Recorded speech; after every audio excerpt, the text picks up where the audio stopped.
যেভাবে দোকানদারি শুরু হয়েছিল এই দোকানদারিকে বন্ধ করতে হবে।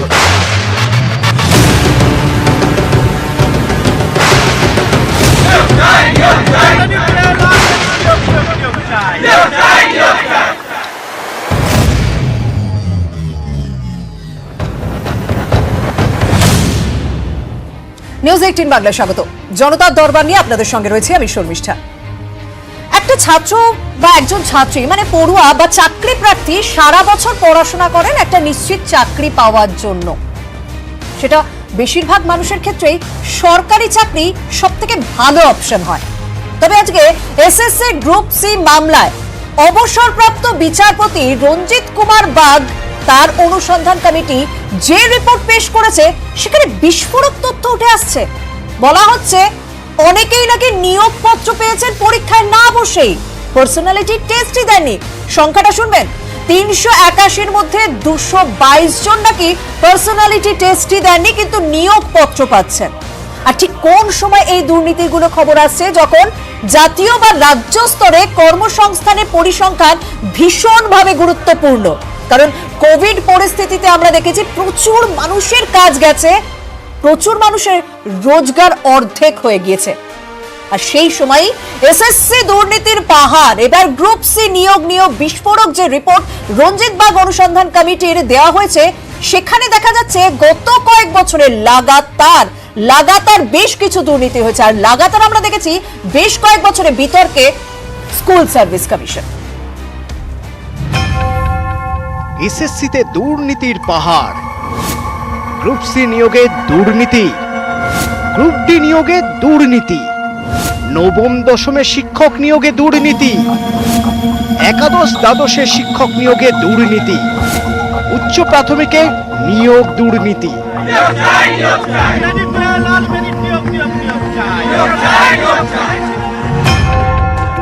গত কয়েক মাসে রাজ্যের সবথেকে বেশি বিতর্ক হয়েছে স্কুল সার্ভিস কমিশনের নিয়োগ নিয়ে। বারবার দুর্নীতির অভিযোগ, হাজার হাজার মামলা, হাইকোর্টে বারবার ভৎসিত স্কুল সার্ভিস কমিশন, একাধিক নিয়োগে সিবিআই তদন্তের নির্দেশ। এসএসসির মাধ্যমে অশিক্ষক কর্মী পদে নিয়োগ, এতে ব্যাপক দুর্নীতি। এ নিয়ে শুক্রবার কলকাতা হাইকোর্টে বিস্ফোরক রিপোর্ট জমা দিয়েছে অবসরপ্রাপ্ত বিচারপতি রঞ্জিত বাগের কমিটি। গ্রুপ ডিতেও বেনিয়মের অভিযোগ খতিয়ে দেখতে অবসরপ্রাপ্ত বিচারপতি রঞ্জিত কুমার বাগের নেতৃত্বে কমিটি গড়ে কলকাতা হাইকোর্ট। সেই রিপোর্টে বলা হয় 609 জনকে বেআইনিভাবে নিয়োগ করা হয়েছে। এই মামলায় ইতিমধ্যেই সিবিআই তদন্তের নির্দেশ হয়েছে। নবম দশম শ্রেণীর শিক্ষক নিয়োগে দুর্নীতির অভিযোগ, শিক্ষক নিয়োগে 17 জুন পর্যন্ত স্থগিতাদেশ দিয়েছে কলকাতা হাইকোর্ট। উচ্চ প্রাথমিকের শিক্ষক নিয়োগের মামলায় ইতিমধ্যে এসএসসি তৈরি প্যানেল বাতিল করেছে আদালত। একাদশ দ্বাদশের শিক্ষক নিয়োগ নিয়েও মামলা চলছে হাইকোর্টে। মামলা চলছে, বারবার আদালতে তীব্র ভৎসনার মুখে পড়তে হচ্ছে স্কুল সার্ভিস কমিশনকে। কখনো বিচারপতি বলেছেন এসএসসি হলো ঘুঘুর বাসা, কখনো বলেছেন পুরো কমিশনকে বরখাস্ত করে দেব। ভৎসনা চলছে তদন্ত, বিচারের অপেক্ষায় চাকরি প্রার্থীরা। নিউজ 18 বাংলা। একটা সংস্থা বা একটা কমিশন যাকে ক্ষমতা দেওয়া হয়েছে যে সরকারি চাকরিতে নিয়োগ করা হবে, শিক্ষক নিয়োগ করা হবে এবং সেটা স্বচ্ছভাবে হবে, সেখানে রাজনীতির কোনো প্রভাব থাকবে না। কিন্তু এই রঞ্জিত কুমার বাগ প্রাক্তন বিচারপতি, তার অনুসন্ধান কমিটি যে রিপোর্টে দিচ্ছে সে সাংঘাতিক তথ্য উঠে আসে যে এই কমিটি বা এই কমিশনের উচ্চ পদস্থ কর্তারাই এই দুর্নীতির সঙ্গে জড়িয়ে রয়েছে। তাহলে এই কমিটির যৌক্তিকতা কি? আমরা জনতার কাছে প্রশ্ন রেখেছিলাম, সেই প্রশ্নের উত্তরও আপনাদের দেখাবো। তবে আমাদের সঙ্গে আলোচনায় যারা উপস্থিত রয়েছেন তাদের সঙ্গে আমি পরিচয় করিনি। আমার সঙ্গে রয়েছেন তৃণমূল কংগ্রেসের সাংসদ শান্তনু সেন, আমার সঙ্গে রয়েছেন বিজেপি নেতা সুদীপ্ত গুহ, আমার সঙ্গে রয়েছেন ভাস্কর প্রসাদ বৈশ্য আইনজীবী, আমার সঙ্গে রয়েছেন প্রাক্তন অধ্যাপক চিত্তরঞ্জন মণ্ডল, এসএসসির প্রাক্তন চেয়ারম্যান, তিনি যাদবপুর বিশ্ববিদ্যালয়ের ফিজিক্স ডিপার্টমেন্টের প্রাক্তন অধ্যাপক। আমি প্রথমে চিত্তরঞ্জন বাবু আপনার কাছেই জানতে চাইবো যে এসএসসি ঠিক কি কারণে তৈরি হয়েছিল? এসএসসিটা প্রথম তৈরি হয় বামফ্রন্টের আমলে। তার কারণ ছিল প্রতিবারে দেখা যেত আগে এসএসসি কমিশন তৈরি করার আগে প্রত্যেকটা স্কুলের নিজস্ব স্বাধীনতা ছিল শিক্ষক নিয়োগ করার। দুর্নীতি থাকার কারণে ওটা কমিশন তৈরি করেন, তারপরে সেই কমিশনটা চলতে থাকে। বামফ্রন্টের আমলে এটা যতদূর মনে পড়ছে প্রায় 8-10 বছর চলেছে। তারপরে তো সরকারের পরিবর্তন হয়, পরিবর্তন হওয়ার পরে আমাকে দায়িত্ব দেওয়া হয় চেয়ারম্যান হিসাবে। আমি যতটা সম্ভব পেরেছি আইন মেনে কাজ করার চেষ্টা করেছি। আর যেহেতু এটা মাথায় রাখতে হবে ক্রাইসিসটা খুব বেশি, স্বাভাবিক কারণে যতগুলো ছেলে অ্যাপ্লাই করে আবেদন করেন তার প্রায় 10 ভাগেরও আরও কম, 20 ভাগের 1 ভাগেরও চাকরি পাওয়া যায় না। তার মানে একটা ক্রাইসিস তৈরি থাকে, ক্রাইসিস হয়, এবং সেই ক্রাইসিসটা কি করব আমরা? মেরিটের উপর নির্ভর করব না অন্য পথ অবলম্বন? অন্য পথ বলতে কি বলছেন? মানে এসএসসি বারবার কেন দুর্নীতির অভিযোগ উঠছে? এসএসসি গ্রুপ সি বলুন, গ্রুপ ডি বলুন, অশিক্ষক কর্মী বলুন, বারবার কেন? এই কথা পুরোটা সত্য নয়, আংশিক সত্য। তার কারণ বলি, প্রথম 11 সালে এই সরকার ক্ষমতা আসার পর আমি চেয়ারম্যান হই। সেখানে এর আগে ওই গ্রুপ সি গ্রুপ ডি নিয়োগ নিয়ে আগে সরকার শুধু পরীক্ষা নেওয়াটা পর্যন্ত করেছিল, খাতা দেখে গিয়েছিল, কিন্তু তারা অ্যাপয়েন্টমেন্টটা দিতে পারেনি, কারণ পরে সরকার তখন চলে এসেছিল। সেটাকে আমাকে করতে হয়েছিল। তারপরে ধরুন স্কুল সার্ভিস কমিশনে 45,000 পোস্ট ছিল, তার মধ্যে 35,000-এর মতো চাকরি ছিল, কারণ বাকিগুলো কোয়ালিফাই করতে পারেননি। সেইগুলো হয়েছিল। হেডমাস্টার নিয়োগ হয়েছিল। তারপরে হয়েছিল যে ওই যে থাকে যেগুলো কম্পেনসেটরি হিসাবে নিয়োগ দেওয়া হয়, সেরকম প্রায় 750-800 হয়েছিল। কই দুর্নীতির কথা তো ওঠেনি। তাহলে এই ক্ষেত্রে দুর্নীতির অভিযোগ কেন উঠছে? মানে একটা তদন্ত কমিটি রিপোর্ট দিচ্ছে, নিশ্চয়ই কোনো তদন্ত করার পরে রিপোর্ট দিচ্ছে, এই ক্ষেত্রে কেন? নিশ্চয়ই। তার মানে কি বোঝা যাচ্ছে? তার মানে যেটা পরিষ্কার হয়ে যাচ্ছে যে আগে অশিক্ষক কর্মচারী নিয়োগ হলো, স্কুল শিক্ষক নিয়োগ হলো, হেডমাস্টার নিয়োগ হলো, কম্পেনসেটরি গ্রাউন্ডে যেগুলো চাকরি দেওয়া হয় সেগুলো দেওয়া হলো। মামলা হবে, আমি যখন চেয়ারম্যান ছিলাম তখনও মামলা হয়েছিল। কিন্তু যদি স্বচ্ছভাবে করা যায়, মেধাকে যদি প্রাধান্য দেয়া যায়, তাহলে সেই মামলা জেতা যায়। আমার আমলেও স্কুল সার্ভিস কমিশনের শিক্ষক নিয়োগে প্রায় 67টা মামলা হয়েছিল, আমি একটা মামলাও হারিনি। তার মানে বলছে শুধুমাত্র মেধার উপর নির্ভর করে নিয়োগ প্রক্রিয়া করা সম্ভব নয়? সম্ভব, সেটা আমি প্রমাণ করেছি যে করা যায়, কিন্তু পরবর্তীকালে আমার সেটা কন্টিনিউ হয়নি, সেটা হয়নি। শান্তনুদা কি বলবেন? মানে 222 জন পরীক্ষাতেই বসেনি বলে অন্তত তদন্ত কমিটির রিপোর্ট বলছে। প্রথমে আমি যেটা বলবো, দেখুন এসএসসি একটা স্ট্যাটুটারি বডি, এটা আমরা সবাই বুঝি। স্ট্যাটুটারি বডি মানেই কিন্তু গভর্নমেন্ট না। এক সেকেন্ড হচ্ছে, এমন একটা টপিক নিয়ে আমরা আজকে আলোচনা করছি যে টপিকটা বেসিক্যালি সাবজুডিস।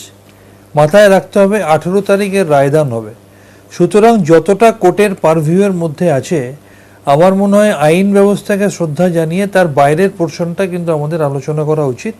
সাবজুডিস বিষয়ে কোথাও আলোচনা করাটা আইনসঙ্গত নয়।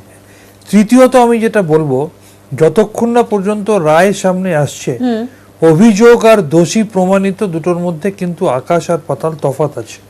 অভিযোগের ভিত্তিতে কাউকে আপনি দোষী সাব্যস্ত করতে পারেন না। কিন্তু যেটা আমি অনুরোধ করব দর্শক বন্ধুদেরকে দেখানোর জন্য, যে একটা সমস্যা হয়েছে, সমস্যাটা কোর্টের বিচারাধীন, বিচার ব্যবস্থার প্রতি আস্থা আছে, বাংলার মুখ্যমন্ত্রী স্বচ্ছভাবে প্রশাসন চালান, তিনি কোনো ক্ষেত্রেতেই কোনো কিছুতে কেউ দোষী সাব্যস্ত হলে তাকে রেয়াত করেন না, এটা আমরা বারবার প্রমাণ পেয়েছি। পাশাপাশি এই বিষয়টা আমি অনুরোধ করব দর্শক বন্ধুদের, বলুন যে যাতে কেউ কোনোভাবে ডিপ্রাইভড বা বঞ্চিত না হয়। মেধা তালিকায় নাম নেই বা কি হয়েছে সেটা পরে প্রমাণ পাওয়া যাবে, কিন্তু মেধা তালিকায় নাম থাকা যোগ্য কেউ যাতে বাদ না পড়েন, তার জন্য কিন্তু তিনি সদিচ্ছা দেখিয়েছেন, আন্দোলনকারীদের সাথে কথা বলেছেন এবং 5,261টি পোস্ট তৈরি করার প্রস্তাব তিনি দিয়েছেন। তার মধ্যে 750 ওয়ার্ক এডুকেশন আছে, 850 ফিজিক্যাল এডুকেশন আছে। কিপিং দিস ইন মাইন্ড, যে মেধা তালিকায় থাকা একজনও যাতে বঞ্চিত না হয়, এবং এই প্রক্রিয়াটাকে তিনি 31শে ডিসেম্বর 2022 অবধি বাড়িয়েওছেন। সেই বিষয়টা নিয়ে তিনি ভাবনা চিন্তা। তাহলে আমার একটা প্রশ্ন, কয়েকটা মানুষের কাজকর্ম কি রাজা এবং প্রজাকে সমস্যায় ফেলছে, রাজা এবং প্রজাকে কোথাও বেকায়দায় ফেলছে, শাসক এবং যারা যোগ্য প্রার্থী? আপনাকে মাথায় রাখতে হবে, দেখুন কি ছিলাম আর কি হলামের মধ্যে তফাৎটা বুঝতে হবে। বামফ্রন্টের আমলে পাবলিক সার্ভিস কমিশনে পরীক্ষা হতো না, 4 বছর 5 বছর অন্তর অন্তর আমরা গালে হাত দিয়ে বসে থাকতাম। আর আজকে আমি চিকিৎসক হিসাবে বলছি, হেলথ রিক্রুটমেন্ট বোর্ডে প্রত্যেক সপ্তাহে ইন্টারভিউ হচ্ছে, প্রত্যেকটা কমিশন নিজের নিজের পদ্ধতি মেলে আইনানুগভাবে তারা রিক্রুটমেন্ট পলিসি চালাচ্ছে। আগের থেকে মানুষ চাকরি পাচ্ছে, চাকরিতে জয়েন করে 1 তারিখে মাইনে পাচ্ছে, যে কারণে সারা দেশে যখন 45 বছরে সব থেকে বেশি বেকার, তখন এই কোভিডকে উপেক্ষা করেও বাংলায় কিন্তু 40% এমপ্লয়মেন্ট জেনারেশন হয়েছে। এবং মাথায় রাখতে হবে, মমতা বন্দ্যোপাধ্যায় দৃষ্টান্ত স্থাপন করেছেন বারংবার, কোনো কিছু ঘটনা ঘটলে প্রশাসনিক পদক্ষেপ নেয়, যুদ্ধকালীন তৎপরতায় তদন্ত হয়, তদন্তে দোষী সাব্যস্ত হলে রাজনীতির রং না দেখে তারা শাস্তি পায়।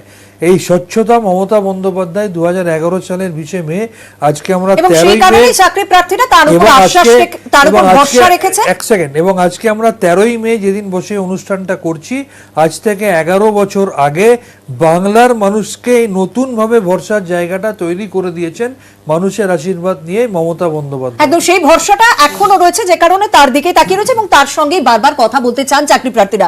আমরা জনতার দরবারে জনতার কাছে প্রশ্ন রেখেছিলাম, তাহলে কি এই যে বারবার স্কুল সার্ভিস কমিশনের বিরুদ্ধে যে এই দুর্নীতির অভিযোগ উঠছে, তাহলে কি এসএসসি তুলে দেওয়াই উচিত? এরকম একটা প্রশ্ন রেখেছিলাম আমরা। সাধারণ মানুষ কি উত্তর দিচ্ছেন দেখুন। সাধারণ মানুষ উত্তর দিয়েছেন, হ্যাঁ বলেছেন 74% মানুষ, না বলেছেন 26% মানুষ, অর্থাৎ বেশিরভাগ মানুষ, মানে 8300 মানুষ ভোট দিয়েছেন এক্ষেত্রে, তারা 74% তাদের মধ্যে বলছেন যে হ্যাঁ, আর না বলছেন 26% মানুষ। এই জায়গাতে আমি একটুখানি ভাস্কর বাবু আপনার কাছে জানতে চাইবো, বারবার আমরা যে এই দুর্নীতির অভিযোগে ওঠে, তদন্ত চলে, মামলা চলে, আন্দোলন চলে, আবার অনেক সময় দেখি প্যানেলও বাতিল করে দেওয়া হচ্ছে, বঞ্চিতদের কথা ভেবে কি আদালত কোন রকম সিদ্ধান্ত নিচ্ছে? ফার্স্টে যে মামলাটা জাস্টিস অভিজিৎ গঙ্গোপাধ্যায় কোর্টে যখন হয়েছিল, তখন আমরা on behalf of the state প্রথমেই আমরা একটা বলেছিলাম কি স্কুল সার্ভিস কমিশন একটা স্টেটে উইংস, ওনাদেরকে আমরা দায়িত্ব দিয়েছি, ওনারা দায়িত্ব ভালোভাবে করেছে কি করেননি সেটা তো আমরা জানি না, আমাদেরকে একটা সুযোগ দেওয়া হোক, আমাদের একটা নিজস্ব পার্সোনালি একটা কমিটি করে আমরা ইনকোয়ারি করে দেখি, যদি ইনকোয়ারি করে যদি বোঝা যায় কি না আমাদের কোনো কারাপশন হয়েছে, তাহলে নিশ্চয়ই আমরা একটা দেখবো। আচ্ছা, ফার্স্টে জাস্টিস গঙ্গোপাধ্যায় বলেছিল ঠিক আছে, আমাদের এইটা আমার মাথায় রাখছি, আমি দেখছি। তারপরে জানি না উনি কি প্রসিডিওরে এগিয়েছেন, এসে হঠাৎই আমাদের অ্যাডভোকেট জেনারেল অ্যাপিয়ার হয়েছিল, বললেন না আমি সিবিআই ইনকোয়ারি দেব। তখনই অ্যাডভোকেট জেনারেল বলেছিল আমরা একটা রিটায়ার্ড জাজকে দিয়ে ইনকোয়ারি করতে চাইছি, যদি আপনি আমাকে পারমিশন দেন, আমাকে স্টেটকে একটা সুযোগ দিন, স্টেট যদি কারাপশন যদি পাবলিক স্কুল সার্ভিস কমিশন করে থাকে আমরা একটু দেখছি। বলে না ইমিডিয়েট আমি সিবিআই কে বলছি আজকেই এই মুহূর্তেই টেক আপ করে নিন। আমি ভাস্কর বাবু ঠিক এই জায়গাটাতে একটা সংযোজন করতে চাইবো যে অভিজিৎ গঙ্গোপাধ্যায় তিনি যে কথাগুলি বলেছিলেন, এই রঞ্জিত কুমার বাগ বাগের যে অনুসন্ধান কমিটির রিপোর্ট, তাতে কিন্তু অনেকটাই সেই কথাগুলোই উঠে আসে। তাহলে কি মানে দুজনের বক্তব্য সত্য, মানে এই যে বিস্ফোরক অভিযোগগুলো উঠে আসে, বিস্ফোরক তথ্যগুলো উঠে আসে, তাহলে কি সেগুলো সত্য? মানে কোথাও কি আপনারা সেটা স্বীকার করছেন? জাস্টিস বাগ রিপোর্টটা দিয়েছে, জাস্টিস বাগের রিপোর্টটা কোর্ট অ্যাকসেপ্ট করেনি, জাস্টিস বাগ যে কোনো রিপোর্ট দিতেই পারে, ওনাকে ডিভিশন বেঞ্চ ইনকোয়ারি করতে দিয়েছেন, উনি দিয়েছেন। এখন ওনার কি ইনকোয়ারি করে পেয়েছেন উনি বলেছেন, টিল ডেট যত অব্দি ডিভিশন বেঞ্চ ওনার রিপোর্টটা অ্যাকসেপ্ট করছেন না, তত অব্দি প্রাইমা কেস ডিসক্লোজ হচ্ছে না। ওনাকে আগে 18 মেতে যত অব্দি ডিভিশন বেঞ্চ যত অব্দি অ্যাকসেপ্ট না করা পর্যন্ত ওনার জাস্টিস বাগের রিপোর্টটা উনি দিয়েছে, আগে রিপোর্টটা অ্যাকসেপ্ট হোক, আমাদের গভর্নমেন্ট কাছে পড়ুক। আমরা সব সময় বলছি কারাপশন হলে, দেখুন আমরা ডিভিশন বেঞ্চে গেছি, ডিভিশন বেঞ্চে আমাদের একটাই কথা ছিল, সিবিআই কে দিলে সিবিআই কোনো কাজ করতে পারবে না, শুধু উনি পলিটিক্যাল অ্যাপ্রেন্সন। সেই বিষয়টা নিয়েও আমরা আলোচনা করব, সুদীপ্ত দা। দেখুন আমি রিপোর্টের যে জিস্ট পড়লাম তাতে দেখা যাচ্ছে যে মানে দেখুন আমি জানি না মানে কোন ভিত্তিতে কোর্ট এটা অ্যাকসেপ্ট করবে না। একজন রিটায়ার্ড জাজকে দিয়ে করা হয়েছে, সিবিআই এটা করেনি, রিটায়ার্ড জাজ এটা করেছেন। এবং এখানে যেটা লেখা হচ্ছে মানে খুব ভয়ঙ্কর, যে প্রথমত এই ক্যান্ডিডেটরা যারা চাকরি পেয়েছে তারা পরীক্ষাই দেয়নি, এবং দ্বিতীয়ত বলা হয়েছে যে প্রাক্তন চেয়ারম্যান সুবীরেশ ভট্টাচার্য প্রোগ্রাম অফিসারদের নির্দেশ দিয়েছেন যাতে এই ভুয়া নোটশিট তৈরি করা হয়। ঘটনা হচ্ছে যে এই যে আজ এই টোটাল এই রিপোর্টে যাদের নাম দেখতে পাচ্ছি, এদের একটা বড় অংশ এরা কিন্তু এসএফআই করতেন এবং পরবর্তীকালে এরা মানে সিবিএম করতেন। আমি আশ্চর্য হয়ে যাচ্ছি যে এতগুলো মানে ওই ধরনের লোককে কি করে গভর্নমেন্ট, মানে এখানে আরেকটা জিনিস লেখা আছে, পার্থ চট্টোপাধ্যায়ের অনুমোদনের ভিত্তিতে এই উপদেষ্টা কমিটি, এইসব রত্নকে কোথা থেকে উনি জোগাড় করলেন এক জায়গায়, মানে এতগুলো রত্নকে এক জায়গায়। মানে ঘটনা হচ্ছে যে আমরা জ্ঞান হওয়ার পর থেকে দেখে এসেছি, আমরা যারা গভর্নমেন্ট স্কুল এবং পরবর্তীকালে গভর্নমেন্ট কলেজে মানে এই স্যারেদেরই ছাত্র ছিলাম, আমরা যারা পড়েছি আমরা দেখেছি যে 77-80 আগে যারা জয়েন করেছে ইনস্টিটিউটে এবং তারপরে যে টিচাররা জয়েন করেছে তাদের মধ্যে কোয়ালিটির হেলেন ডিফারেন্স। কারণ মেইনলি 80-82 থেকে এই পুরো মানে শিক্ষক নিয়োগে 2 নম্বরে শুরু হয়, এবং এরা একটা টাইমে মানে আর্টটাকে একদম মাস্টারাইজ করে, মানে একটা ভীষণ রকম মানে আর্টিস্ট হয়ে ওঠে এরা এই শিক্ষক নিয়োগে। আমি অবাক হয়ে গেলাম যে কি করে এই ধরনের এতগুলো রত্নকে এক জায়গায় করলো, যেখানে আমি আপনাকে বলছি, আপনি দরকার হলে স্যারকে জিজ্ঞেস করতে পারেন, 90s আমি আমাদের সময় বলছি, যে যারা বেস্ট স্টুডেন্ট ছিল কলেজে দেখা গেছে দেখবেন অধিকাংশ বড় কলেজে ছাত্র পরিষদ জিততো, বি কলেজ বলুন কিংবা ধরুন এনআরএস বা আরজি কর এই ধরনের কলেজে ছাত্র পরিষদ জিততো, কারণ মোটামুটি বেস্ট স্টুডেন্টদের মধ্যে কিন্তু কংগ্রেসি ধারণা এদের ধারণা ছিল। পরবর্তী গ্রেডের ছেলেরা তারা এসএফআই করতো ইত্যাদি, এবং তাদের এই আজকে যত অধ্যাপক আছে এদের একটা বড় অংশ এই কলেজে এসএফআই করা এবং আলিমুদ্দিন থেকে চাকরি পাওয়া। এই যে ওই ছেলেরা যারা ওই সময় পাস করেছে আজকে তাদের দেখবেন সেই ছেলেগুলো আজকে হয়তো বিভিন্ন আইআইটি পড়াচ্ছে বা বিদেশে পড়াচ্ছে, তাদের এনে এখানে এডুকেশন সিস্টেমটাকে চেঞ্জ করা যেত। এরা ওদের মাইন্ডের লোক, মানে এরা কংগ্রেস বা তৃণমূল মানে ওদের দিকের লোক ছিল, কিন্তু কি করে সেই লোকগুলোকে রেখে এইসব রত্ন, এই সুবীরেশ ভট্টাচার্য রত্ন কোম্পানি এই রত্নদের নিয়ে এসছে, তার মানে আগে থেকে ঠিক ছিল যে এই রত্নদের নিয়ে আসতে হবে এবং এই কাজগুলো করা হবে।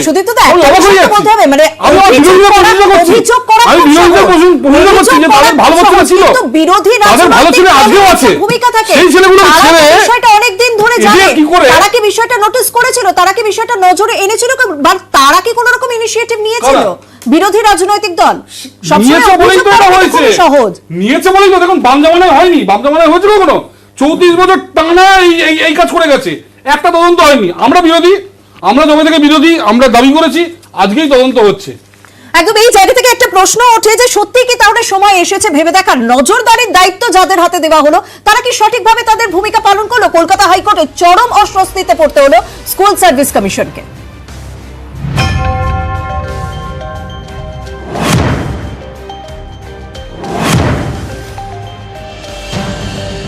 কলকাতা হাইকোর্টে বেজায় চাপে স্কুল সার্ভিস কমিশন।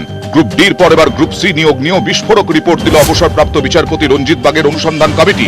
শুক্রবার আদালতকে দেওয়া রিপোর্টে উল্লেখ করা হয়েছে, গ্রুপ সি অর্থাৎ অশিক্ষক কর্মী নিয়োগে বড়সড় বেনিয়ম হয়েছে। প্যানেলের মেয়াদ উত্তীর্ণ হওয়ার পরে 381 জনকে নিয়োগের সুপারিশপত্র দেওয়া হয়।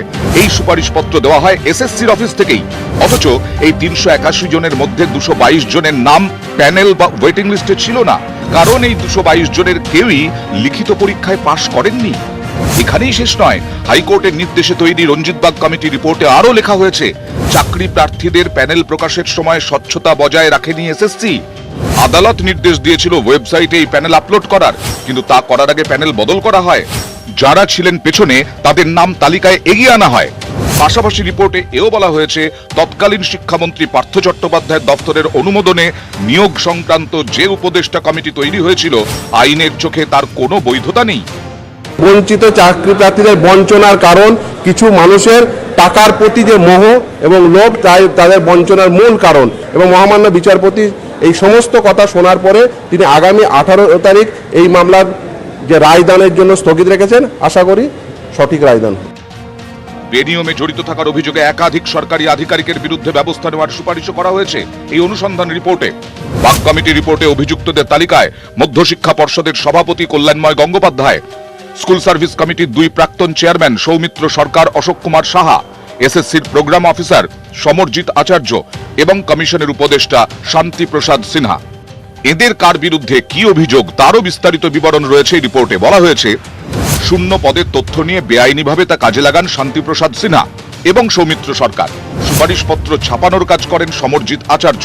রিপোর্ট অনুযায়ী ভুয়ো সুপারিশপত্র বানিয়ে তা কল্যাণময় গঙ্গোপাধ্যায়কে দিতেন শান্তিপ্রসাদ সিনহা। কল্যাণময় সেই সুপারিশপত্রের ভিত্তিতে নিয়োগপত্র তৈরি করাতেন। নিয়োগপত্র দেওয়া হতো এসএসসির নবনির্মিত ভবন থেকে। এই 5 জনের বিরুদ্ধেই জালিয়াতি, প্রতারণা সহ ভারতীয় দণ্ডবিধির একাধিক ধারায় এফআইআর এর সুপারিশ করা হয়েছে রিপোর্টে।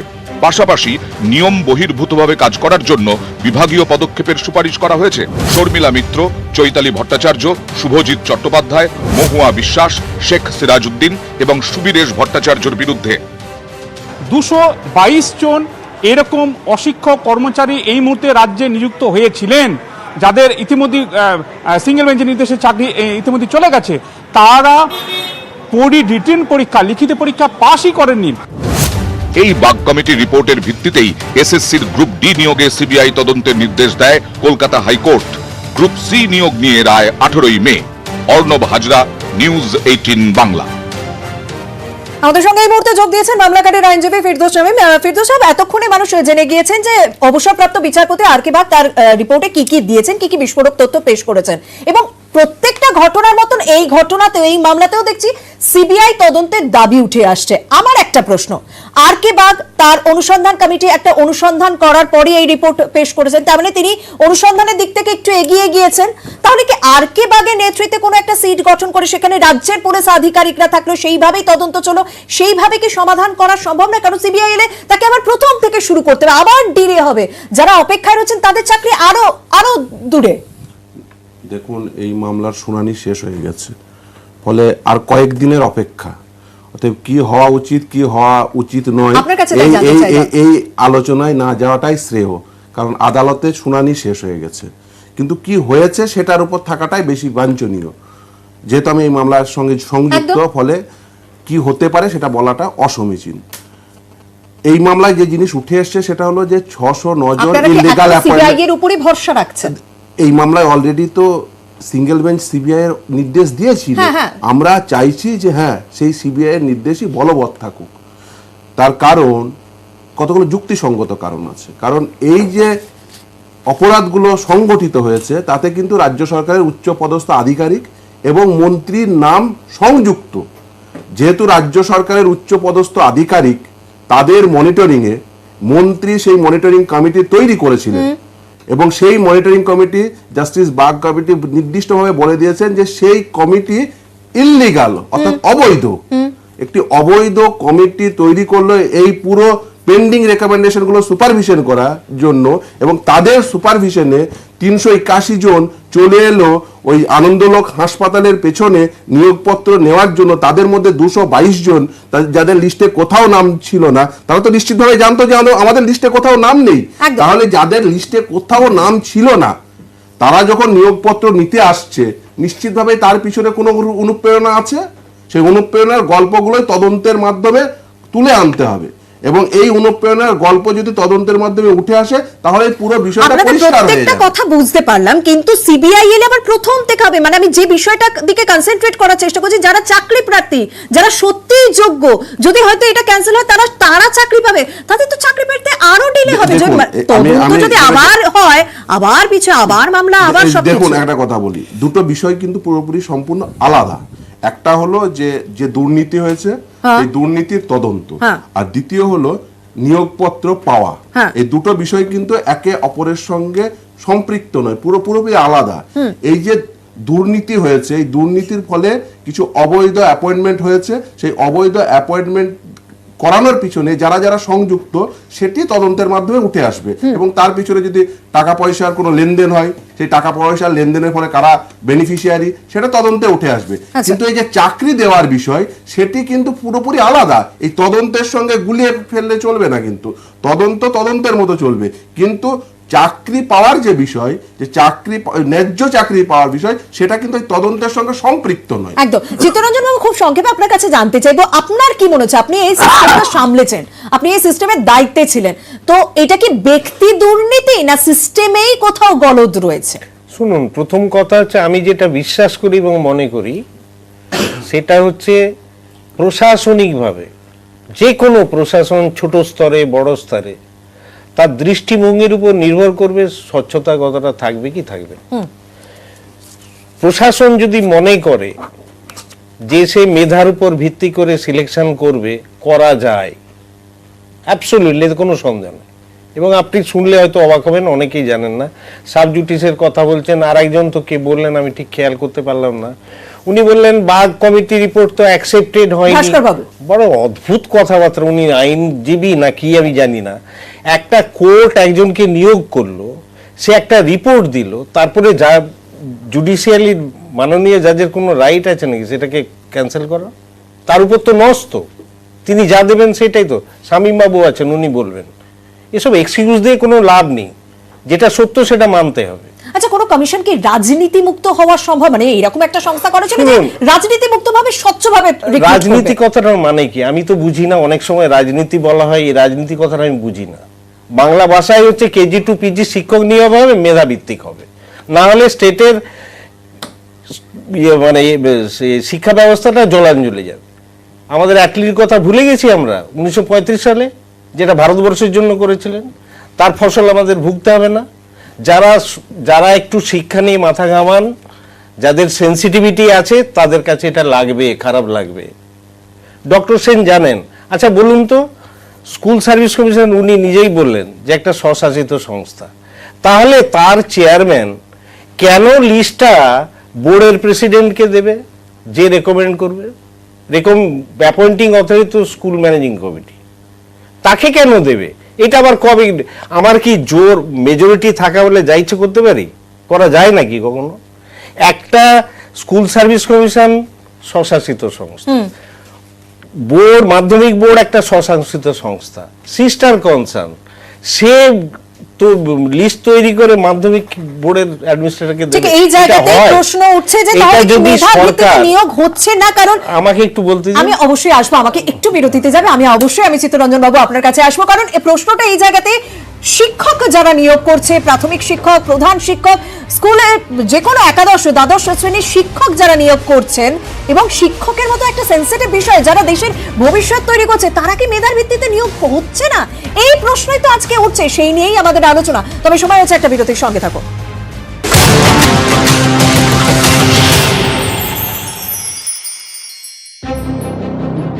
এসএসসির গ্রুপ সি নিয়োগ দুর্নীতি নিয়ে বিস্ফোরক রিপোর্ট দিয়েছে হাইকোর্টের নির্দেশে গঠিত রঞ্জিত বাগ কমিটি। সেই রিপোর্টে উল্লেখ করা হয়েছে, তৎকালীন শিক্ষামন্ত্রী পার্থ চট্টোপাধ্যায়ের দপ্তরের অনুমোদনে নিয়োগ সংক্রান্ত যে উপদেষ্টা কমিটি তৈরি হয়েছিল, আইনের চোখে তার কোনো বৈধতা নেই। এই এসএসসি দুর্নীতি নিয়ে সম্প্রতি টানাপোড়েন চলে রাজ্যের শাসক দল তৃণমূলের অন্দরেও। যে ধরনের কেলেঙ্কারির অভিযোগগুলো আসছে, ওগুলো একটু ব্রাত্য বসুর জমানায় নয়। যদি কোথাও কোনো অভিযোগ থাকে, মুখ্যমন্ত্রীর দিক থেকে যা যা করার তিনি করে দিয়েছিলেন। এর পরেও যদি কিছু থাকে, পার্টির মহাসচিব এবং তৎকালীন শিক্ষামন্ত্রী পার্থ চট্টোপাধ্যায় আমার মনে হয় বিস্তারিত বুঝিয়ে বলতে পারবেন। মন্ত্রী ফিরহাদ হাকিম মুখ খোলায় পারদ আরো চড়ে। পার্থদার ক্যাবিনেটে আমিও মন্ত্রী, যদি কোনো জায়গায় হয় তাহলে ততটা দায়িত্ব পার্থদা, ততটা দায়িত্ব আমারও। ক্যাবিনেটের মেম্বার কুণাল নয়। বিতর্কের পর পার্থর বাড়ি যান কুণাল, কিন্তু দেখা হয়নি। পরে দুজনকে পাশাপাশি দেখা যায় পয়লা বৈশাখে।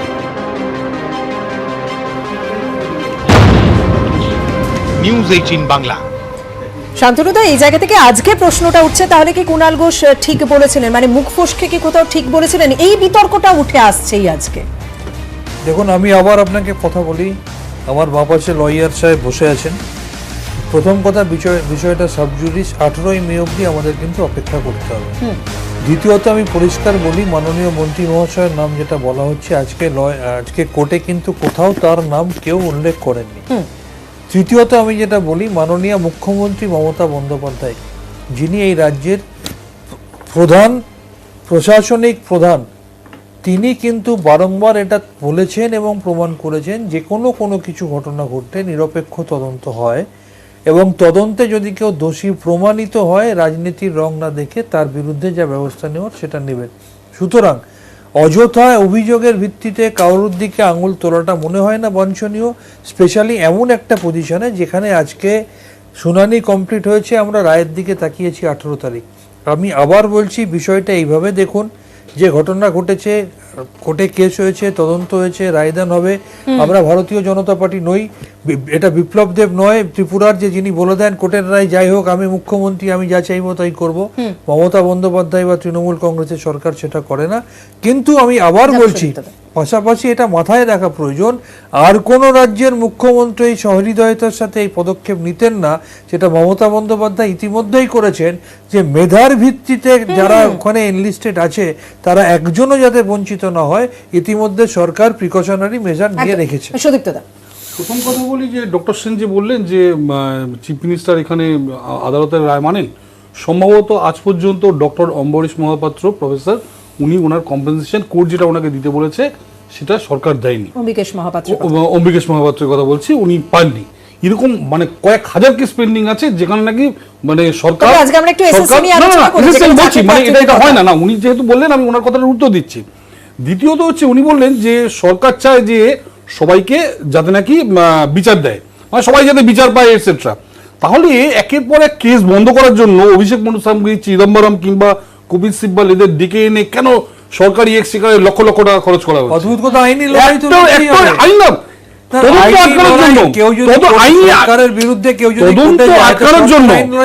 তদন্ত আটকানোর জন্য আনা হচ্ছে,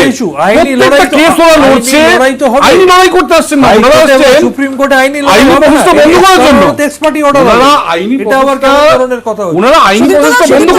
সুদীপ, তো সেই জায়গাটা তো এটাও তো মানে আমার লড়ার ক্ষমতা আছে, আমি তো চেষ্টা করবোই আমার দিক থেকে, সেই প্রচেষ্টা তো থাকে।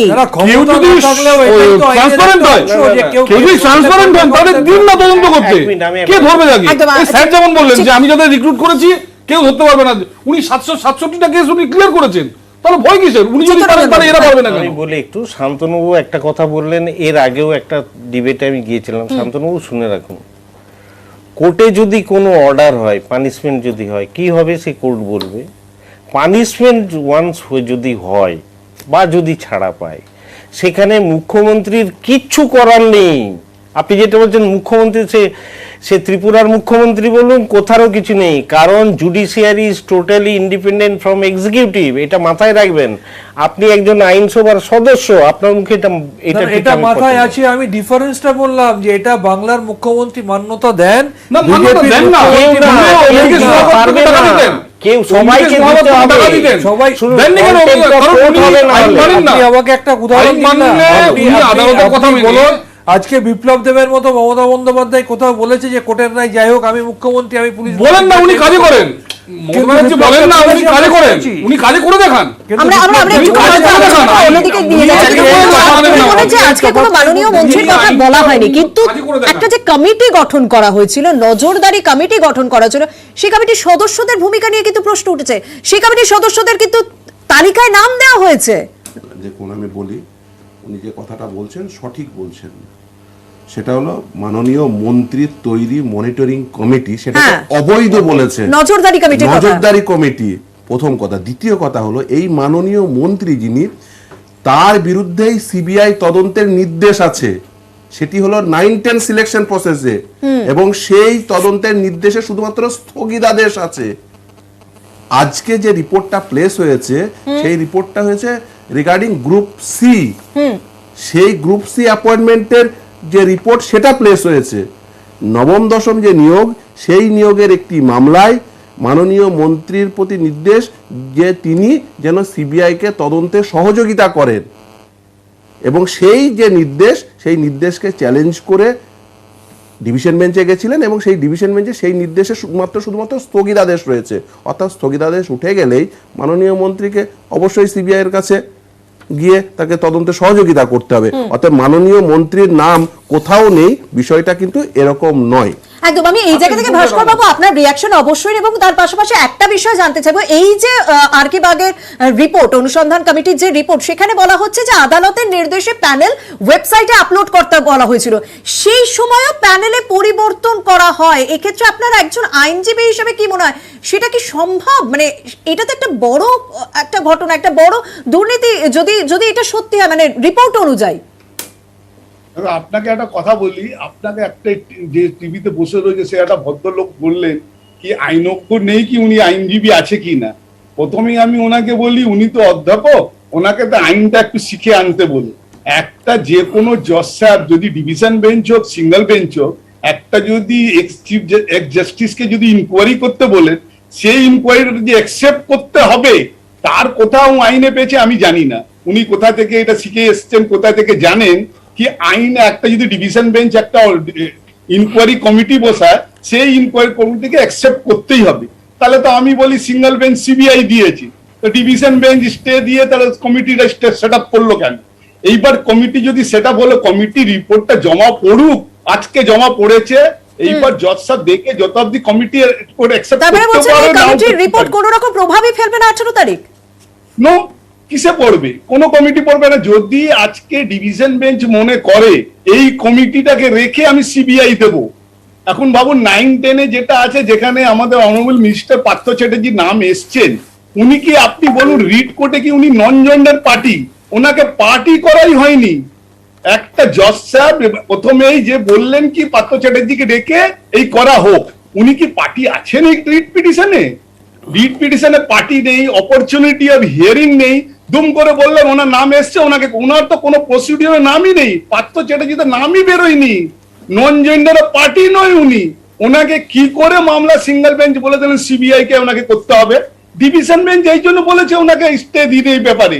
এইটা যদি ডিভিশন বেঞ্চ মনে করে কি না আমার এই কমিটিতে আমি পাঠাবো, আবার সেই যে বাক কমিটিতে এটা বিচার করতে পাঠাবো, পাঠাতেই পারেন। তার মানে এই নয় কি আপনাকে পার্থ চ্যাটার্জি সিবিআই হয়ে গেছে, কোন তো সিঙ্গেল বেঞ্চে অর্ডার অন্যদিকে যাবেন না, অন্যদিকে যাবেন না, দয়া আমি করে এই জায়গা থেকে জানতে চাইবো যে জিজ্ঞেস করছি আমি, হ্যাঁ। আমি না, ওনাকে ওনাকে জিজ্ঞেস বলতে করছি, দিন। আমি একটু স্যার, বলতে দিই। আপনি মাথায় রাখবেন যে একটা জুডিশিয়াল অবজারভেশনে একজন কমিটিতে রাখা হয়েছে, মাথায় রাখবেন। আমি আইন জানি, আমি একটা কমিশন চালিয়েছি, তাছাড়াও আমি এই সব ব্যাপারে আইন জানেন, আমরা আইনে ব্যবসা করি। হ্যাঁ ব্যবসা করুন, ব্যবসা করতে পারেন। ব্যবসা করলে আইন থাকে, এরকম কোনো কথা নেই। ব্যবসা থাকলেই তো আইন থাকে, ব্যবসা অনেক বোকা লোক ব্যবসা ভাস্কর বাবু, করে। আপনাকে বলার সময় দেবো। হ্যাঁ, বলুন, চিত্তরঞ্জন শুনে রাখুন, বাবু। আপনাকে বলি, একটা রিপোর্ট তাকে নিতেই হবে, একটা পার্টের অবজারভেশন থাকে আর একটা অ্যাকশন টেকিংয়ের জন্য থাকে। মাথায় রাখবেন, অবজারভেশনটা আমি অ্যাকসেপ্ট মাথায় করতেই রেখেছি, হবে, আপনি নিজেরটা বলুন। যেহেতু ডকুমেন্টে আপনি- আপনি অ্যাকশন বলতে টেকিং পারেন। নাও করতে পারে, এটা মাথায় হ্যাঁ, রাখবেন। নাও দুটো করতে পার্ট পারে। আছে। শুনুন, অনেক বোকা লোক ব্যবসা করে, তাতে কি যায় আসে? তাতে কিছু মানে বোঝায়? আমারও দেখা দরকার। আমি বলছি তো আপনাকে, দুটো পার্ট আছে। একটা পার্ট অবজারভেশন, অবজারভেশনের জন্য ডকুমেন্টেশন আছে, সেইটা কোর্টকে অ্যাকসেপ্ট করতেই হবে। কিন্তু অ্যাকশন টেকিং এর পার্টে কোর্ট নাও নিতে পারে। এটা শুনে রাখুন, এটা আইন। চিত্তরঞ্জন বাবু, আমার দিক থেকে একটা প্রশ্ন আছে, যারা পরীক্ষা না দিয়ে নিয়োগপত্র পেলেন, ভাস্কর বাবু এবার একটুখানি থামতে হবে, আমি আপনার কাছে পরে আসছি। চিত্তরঞ্জন বাবু, আপনার কাছে পরীক্ষা না দিয়ে নিয়োগপত্র পেলেন 222 জন, তাদের এবার কি হবে? আর যারা এই 222 জনের জায়গায় জায়গা পেতেন মেধার জন্য, মেধার ক্ষেত্রে, তাদের কি হবে? শুনুন, তার এখন জন্য প্রসেসটাকে বন্ধ করে দিতে হবে। এখন একটা জিনিস মাথায় রাখুন, প্রশাসনের দৃষ্টিভঙ্গিটা খুবই গুরুত্বপূর্ণ। প্রশাসন কি চাইছেন তার উপর নির্ভর করে। প্রশাসন বলতে আমি বলছি ফ্রম লোয়েস্ট টু হাইয়েস্ট। প্রশাসন যদি মনে করেন এটা নিয়ে মামলা চলবে, দীর্ঘায়িত হবে, সিলেকশন হবে না, বেকারের মতো থাকবে, যদি অর্ডার না হয় যে তাদেরকে সাসপেন্ড করো, তারা চাকরি পাবে, মাইনে পাবে, এই চলবে। আর প্রশাসন যদি মনে করেন যে আমি স্বচ্ছ দৃষ্টিভঙ্গি নিয়ে মেধাকে প্রাধান্য দিয়ে যদি কোথাও ভুলচুক হয়ে থাকে সেইটাকে কারেকশন করে আমি ঠিক মতো সেটা হলে সেরকম অ্যাকশন হবে। আচ্ছা, সুদীপ্ত বাবুরা বলছেন যে সত্যি তো এই কমিশনে বিরোধীদের নজরদারি করার কি কোনো রকম জায়গা থাকে? বিরোধীদের নজর রাখার কি, বিরোধীরা কি করবে? শুনুন, এগুলো হচ্ছে, ওই পার্টটা হচ্ছে রাজনীতির পার্ট। আমি কিন্তু রাজনীতির পার্টে ইন্টারেস্টেড নই। আমি যে পার্টটাতে ইন্টারেস্টেড অ্যাজ এ চেয়ারম্যান, আমি নিয়ম কানুনের মধ্যে থেকে বলতে পারেন প্রশাসনের লোয়েস্ট থেকে হাইয়েস্ট পর্যন্ত কারো কোনো ইচ্ছা মতো জায়গা আছে কি? আমি যদি নিয়মটাকে না মানি, নিয়মটাকে যদি বাঁকাই, তবেই কেবলমাত্র আমার অন্যায় করার অধিকার তৈরি হয় বা সুযোগ তৈরি হয়। আচ্ছা। এটা মাথায় আইনকে যদি আপনি সম্মান দিয়ে দৃষ্টিভঙ্গি ঠিক রেখে যদি আইন করেন, আপনি যত বড় প্রশাসনিক পদেই থাকুন না কেন, সেখানে কিন্তু আপনার কিছুই করার নাই। সুদীপ্তদা, আমি এটা মনে করি। ভূমিকাটা আমি আরো একবার বোঝাই। 1977 সাল থেকে মানে পশ্চিমবাংলার একদম ছোটখাটো প্রত্যেকটা মানুষ জানে যে শিক্ষক নিয়োগে দুর্নীতি হয়, কিন্তু তদন্ত কোনোদিন হয়নি। তদন্ত 2014 পর থেকে হচ্ছে, কারণ 2014 পর থেকে ভারতীয় জনতা পার্টি পশ্চিমবঙ্গে মানে প্রধান বিরোধী দল, সেই জন্য 2014 পর থেকে এখানে তদন্ত হচ্ছে। তার আগে কোনোদিন এখানে তদন্ত হয়নি। তদন্ত কি হচ্ছে, কি বিচার হচ্ছে, তার মধ্যে আমরা কোনোদিন ঢুকবো না। কিন্তু আমরা এই মানে সেটা আদালতের ব্যাপার, সেটা আদালতের ব্যাপার, আমরা কোনো রকম ইনফ্লুয়েন্স করবো না, সেটা আদালতের ব্যাপার। মানুষের পাশে থাকা হয় আমার মনে হয়, আমরা মানুষের কাছে তুলে দিয়েছি, যেটা আগে কোনোদিন হয়নি। আসবো শান্তনুদা, আশা করবো মাঝখানে উনি বলবেন না। উনি প্রধান বিরোধী দল ভারতীয় জনতা পার্টির ঢাক পেটাচ্ছেন, ওনাকে স্মরণ করিয়ে দিই এখানকার প্রধান বিরোধী দল ত্রিপুরার শাসক দল, যেখানে 10,323 জন এই ধরনের চাকরি প্রার্থী আন্দোলন করছে, এবং নির্বাচনের আগে নর্থ ইস্টের অন্যতম নেতা হেমন্ত বিশ্ব শর্মা হোটেলে গিয়ে তাকে বোকা বানিয়ে তাদের ভোটগুলো নিল। 166 জন আত্মহত্যা করলো। আর বাংলার মুখ্যমন্ত্রী আন্দোলনকারীদের পাশে যাচ্ছে, তাদেরকে সহানুভূতি জানাচ্ছে, মেধার ভিত্তিতে কেউ যাতে বঞ্চিত না হয় তার জন্য আগে থেকেই পরিকল্পনা করে রাখছে। সামনে ক্যাবিনেটে সেটা পাশ করা হবে এবং 31শে ডিসেম্বর অবধি তার মেয়াদ বাড়িয়ে রাখছে। এখানেই ভারতীয় জনতা পার্টি পরিচালিত সরকারের মুখ্যমন্ত্রী এবং বাংলার জনদরদী মুখ্যমন্ত্রী মমতা বন্দ্যোপাধ্যায়ের ফারাক। একদম। আমি যাবো সুদীপ্তদা, খুব সংক্ষেপে, তাহলে খুব সংক্ষেপে বলতে আমাকে ফিরদৌস আবগের কাছে যেতে হবে। না মেরে বের করে দিচ্ছে জনদরদি। আপনি দেখুন কিভাবে বিকাশ ভবনের সামনে পুলিশ দিয়ে তাদের পেটানো হচ্ছে, ওনার বাড়ির সামনে কিভাবে পেটানো হচ্ছে। 166 এখানে 35,000 19 তারিখে 19 তারিখে 35,000 লোকজনকে রিপ্লাই করা হয়েছে। 19 তারিখে প্রাইমারি টেটের 19 তারিখে প্রাইমারি টেটের সিবিআই তদন্তে আদেশ দেওয়া হবে। আপনি দাঁড়ান, 19 তারিখে আরো একটা মামলা আসছে যেখানে প্রাইমারি টেটে চলবে, কিন্তু যারা চাকরি যোগ্যতা রয়েছে, যারা পরীক্ষা দিয়ে সেই জায়গাটা পেতে পারতেন, কিন্তু তারা কি সারা জীবনই বঞ্চিত থেকে যাবেন? ফিরদৌস সাহেব, আপনার কি মনে হয় এই 18 তারিখের রায়ের উপর কি কোনো রকম বিষয় নির্ভর করছে? মানে চাকরি প্রার্থীরা এখন জানতে চান তারা চাকরি পাবেন কিনা, যাদের যোগ্যতা আছে। দেখুন, এই চাকরি প্রার্থীরা চাকরি পাবেন কিনা এটা সব থেকে ভালো অ্যান্সার দিতে পারবে রাজ্য সরকার। তার কারণ রাজ্য সরকার নিয়মটা একটু বুঝে নেওয়া দরকার। এই যে স্কুল সার্ভিস কমিশন বারবার বলা হচ্ছে, স্কুল সার্ভিস কমিশন কি? তারা হলো রেকমেন্ডেটরি বডি, অর্থাৎ রাজ্য সরকার বলে এতগুলো শূন্য পদ আছে, এই শূন্য পদের ভিত্তিতে তোমাদের হাতে সিলেকশন প্রসেস করার জন্য দায়িত্ব অর্পণ করলাম, এবং তোমরা একটা ফেয়ার সিলেকশন প্রসেসের উপর ভিত্তি করে তাদের নাম রেকমেন্ড করবে, এবং যে নামগুলো রেকমেন্ডেড হবে আমরা তাদের অ্যাপয়েন্টমেন্ট দিয়ে তাদের বেতন দেব। অর্থাৎ রাজ্য সরকার ঠিক করে কতগুলো শূন্য পদে তারা শিক্ষক নিয়োগ করতে চায়। অর্থাৎ রাজ্য সরকারকে আগিয়ে এসে বলতে হবে যে হ্যাঁ আমরা শূন্য পদে শিক্ষক নিয়োগ করব। অর্থাৎ রাজ্য সরকারের ভূমিকা এখানে সব থেকে বেশি গুরুত্বপূর্ণ নিয়োগের প্রশ্নে, প্রথম কথা। দ্বিতীয় কথা বলি, যে কথা বলা হচ্ছিল যে রাইট টু অডিয়েন্স দেওয়া হয়েছে কি হয়নি, একদম খুব স্পষ্ট করে বলি, ক্রিমিনাল প্রসিডিংসে রাইট টু অডিয়েন্স দিতে হবে এরকম বিষয় নয়। ইনভেস্টিগেশন প্রসিডিওর চলার সময় রাইট টু অডিয়েন্স দিতে হবে বিষয়টি কিন্তু এরকম নয়। অর্থাৎ একজন মানুষ, খুব সহজ ভাষায় বলি, একজন মানুষ তিনি খুন করলেন বা তিনি টাকা ছিনতাই করলেন, এটা ক্রিমিনাল অ্যাক্ট। এই ক্রিমিনাল যে যদি কোনো দুষ্কৃতিমূলক কাজ হয়ে থাকে তাকে জিজ্ঞাসা করা হবে, আচ্ছা আপনি কি অপরাধ করেছেন, তাহলে কি আমি এফআইআরটি রুজু করব? বিষয়টা কিন্তু এরকম নয়। তাই ক্রিমিনাল প্রসিডিংসে রাইট টু অডিয়েন্স দিতেই হবে, বিষয়টা কিন্তু এরকম নয়। একদম। আমি জনতার কাছে প্রশ্ন করেছিলাম যে নিয়োগের জন্য কি রিক্রুটমেন্ট বোর্ড গঠন করা উচিত, কি বলছেন জনতা? কারণ এখন প্রশ্ন উঠছে, অনেকেই বলছেন কি তাহলে এসএসসি তুলে দেওয়া উচিত, তাহলে তার সাবস্টিটিউট কি হতে পারে? আমরা সেই প্রশ্নের উত্তর এবার খুঁজবো। চাকরির নিয়োগের রিক্রুটমেন্ট বোর্ড গঠন করা উচিত বলছেন, হ্যাঁ বলছেন 93% মানুষ, না বলছে 7% মানুষ। চিত্তরঞ্জন বাবু, যদি এসএসসি তুলে দেওয়া হয় তাহলে তার সাবস্টিটিউট কি হতে পারে? এই প্রসঙ্গে আমি একটা কথা পরিষ্কার করে বলবো, এখন হয়তো অনেকে ক্ষুব্ধ হয়ে বা আবেগের বশে এই কথাটা বলছেন। এর আগে কি ছিল? স্কুল সার্ভিস কমিশন তো স্বাধীনতার পর থেকে ছিল না স্টেটে, একটা পর্যায়ের পরে হয়েছিল। কেন না, একটা তিক্ত অভিজ্ঞতা থেকে, যে তখন স্কুল শিক্ষকগুলো নিয়োগ হতো, স্কুলের ম্যানেজিং কমিটি শিক্ষকগুলো নিয়োগ করতেন। তার ফলে দেখা গেল দুর্নীতির পাহাড় হতে শুরু করলো। সেটার থেকে বাঁচার জন্য কমিশনটা করলেন আগের বামফ্রন্ট সরকার। সেই জন্য সবসময় commission is the best procedure for recruitment. কারণ একটা জায়গায় যদি বিশালত্বকে একটা জায়গায় ছোট করা যায়, সেখানে কিন্তু করাপশনের স্কোপটা অনেক কমে যাবে, যদি না অন্য কোত্থেকেও প্রশাসনিকভাবে উস্কানি না থাকে। মানে এটা যে আমি- উদ্দেশ্য সেই উদ্দেশ্যটাকে সফল করতে সফল গেলে করার বাইরে থেকে যদি কোনো নজরদারি নয়, নজরদারি বাইরে থেকে যদি হস্তক্ষেপ যদি না হয়, প্রশাসন হচ্ছে সবচেয়ে বড় সলিউশন। এর চেয়ে বড় সলিউশন হয় না। তখন কি হবে, করাপশনটা ডিস্ট্রিবিউটেড হয়ে যাবে ওভার 12,000 কি 15,000 স্কুল ম্যানেজিং কমিটি ডিস্ট্রিবিউটেড হবে। এটাকে এক জায়গায় যদি আনতে পারেন, একেবারে শুনুন 0% কোনো নির্ভুল এটা করা যাবে না, কারণ ন্যাচারাল প্রসেসেই কিছু ভুল ত্রুটি পার্সোনাল এরার থেকে অ্যাকুমুলেট, সেটা হয়তো 5% বা এরকম হতে পারে। যতটা সম্ভব বারবার চেক করে করে করে করে এটা মিনিমাইজ মানে করা এত বড় বিষয়টা আসবে না।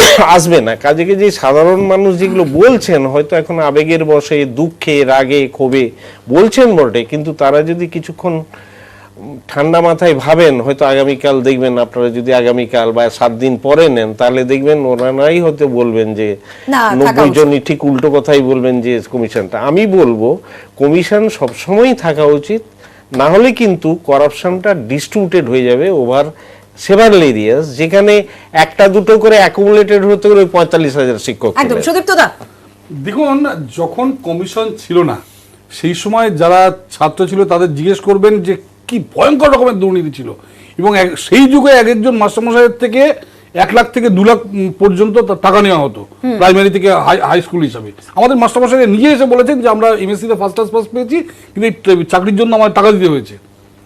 ঘটনা হলো যে কমিশন এলে যেটা হয়, একদম আমি স্যারের সঙ্গে একমত, আমি পুরো জিনিসটা আমি বলছি, কমিশন এলে যেটা হয়, এই জিনিসটা একটা মানে একটা জায়গায় মানে একটা শৃঙ্খলার মধ্যে আনা যায়। এবার ঘটনা হচ্ছে এই যে যারা আপনাদের সমর্থকরা 74% বলছেন যে কমিশন তুলে দেওয়া হোক, তারা চাইছেন যে কমিশনটা যেটা তুলে দেওয়া হয়। আমি জানি না তারা কোন দলের সমর্থক, কারা এই টিভি দেখতে থাকেন, তারা এখানে চাইছেন যে এটা উঠে গেলে, না না, তারা চাইছে যে এটা উঠে যাক, যাতে নাকি আমি কিছু টাকা দিয়ে যাতে পরের চাকরিটা 8,700 মানুষ ভোট দিয়েছে, তার দল নয়, সব কিছুতে রাজনীতি মনে হয় হতেই পারে না। আমি জানি না মানে কিভাবে এরা বলছে। শান্তনুদা, একটা কথা পরিষ্কার, চিত্তরঞ্জন বাবুও বলেন, সুদীপ্ত দাও বলেন, এবং সবাই বলছেন যে না, কমিশন থাকা উচিত। সত্যি কমিশন এলে একটা শৃঙ্খলাবদ্ধ বিষয়টা হবে, নিয়োগ হবে। সেক্ষেত্রে বাইরে থেকে নজরদারি যেটা না, যাতে না হয়, যেটা বারবার অভিযোগ উঠছে।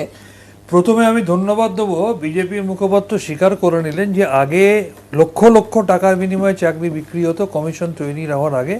মানে তিনি প্রকারান্তরে মেনে নিলেন যে এই সরকার আসার পরে সেটা অনেক কমেছে। তার মানে তাই না, মাঝখানে বলবেন না, কিছু ঘটনা ঘটেছে, সেটার জন্য তদন্ত চলছে, আমরা কোর্টের রায়ের জন্য অপেক্ষা করছি। আমি যেটা বলবো, দুটো জিনিস। এক, বাইরের হস্তক্ষেপ। মুখ্যমন্ত্রী মমতা বন্দ্যোপাধ্যায় বুক বাজিয়ে বলতে পারেন, যেটা আর কেউ পারেন না, যে শিক্ষা এবং স্বাস্থ্যের ক্ষেত্রে বাইরের অঙ্গুলি হেলন চলবে না, রাজনীতিকরণ চলবে না। অন্যদিকে আমরা ভারতীয় জনতা পার্টিকে দেখছি সিলেবাসই পাল্টে দিচ্ছে গেরুয়াকরণ করার জন্য। দুই, কোনো ঘটনা ঘটলে সরকারের সদিচ্ছা আছে নাকি সেটা দেখতে হবে, যেটা বাংলার মুখ্যমন্ত্রী প্রমাণ করে দিয়েছেন যে মেধার ভিত্তিতে যাতে কেউ বঞ্চিত না হয় তার জন্য রাস্তা তিনি ইতিমধ্যে তৈরি করে রেখেছেন, যেটা ভারতবর্ষের আর কোনো রাজ্যের মুখ্যমন্ত্রী করেন না।